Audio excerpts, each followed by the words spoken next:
Unaona vile Ruth K wameachana na Mlamwa, akachukua nyumba na akafurnish. This should be a lesson to every woman. Aki, usizalie mtu kama hauna kazi yako, kama hauna tu pesa twako. Kwanza usizalie mtu kama mwenyewe huja decide. It's easier to go through a decision ama consequences za decisions zenye wewe umemake kwa sababu wewe ndio ulikuwa unataka.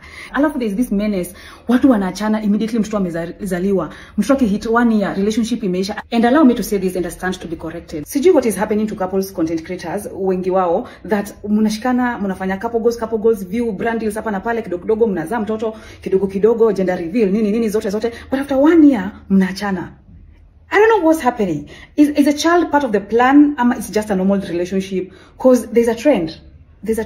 At this point tutaanza ku run out of therapists cause so many kids are being born out of dysfunctional relationships and dysfunctional parenting cause co-parenting ni another menace. I don't know how we will discuss it. Usikubali mtu afanye experiment ya parenthood na uumbe yako alafu sasa yaona this is not my thing, anatoka alafu anakuacha kikufrustrate. Number 2, people die. Inaweza kuwa baba mtoto wako anakupenda sana, anapenda mtoto wake sana, amechagua familia na ni kweli anataka kusettle down lakini amededi.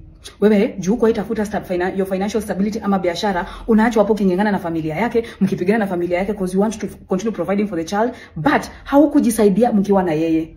As women, na najua kuna wanawake wengi sana wanatamani kutoka kwa hizi marriages cause but hawana pesa, hawana source of income, hawawezi sustain to provide for their child and for themselves, and this is where most men are taking advantage. Anajua atakutesa lakini hawezi toka hapo kwa sababu ya nini?